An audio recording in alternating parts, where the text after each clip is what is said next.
শনিবার রাতের ঝড়ে ক্ষতিগ্রস্ত হওয়া এলাকায় পরিদর্শনে গেলেন কোচবিহার জেলা তৃণমূল কংগ্রেসের জেলা সভাপতি তথা কোচবিহার পৌরসভার 16 নম্বর ওয়ার্ডের কাউন্সিলর অভিজিৎ ভৌমিক।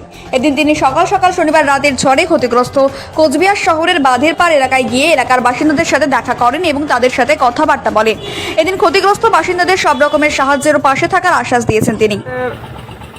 আকস্মিক ঝড়ে 15 নম্বর ওয়ার্ড বাঁধের ওপরে বেশ কিছু বাড়িতে গাছ ভেঙে পড়েছে, গাছের ডাল, এতে ক্ষতি হয়েছে বহু মানুষের। সেই বাড়িগুলো দেখে এলাম। আপাতত বেসরকারিভাবে যাতে গাছগুলোকে তোলা যায় ওখান থেকে, ডালগুলোকে বাড়ির উপর থেকে, সেই ব্যবস্থা করে এলাম। সেটা হয়ে যাওয়ার পরে ওয়ার্ডের থেকে কিছু ত্রিপালেরও ব্যবস্থা করেছি। ওখানে কাউন্সিলরও ছিল না, আমি ভুলে এসেছি। ত্রিপাল আমার অফিস থেকেই যাবে। তারপরে ঘর রিপেয়ারিং করার জন্য যেটুকু সহযোগিতা করা সেটুকুও তাদেরকে সামান্য কিছু করে দিয়ে এসেছি।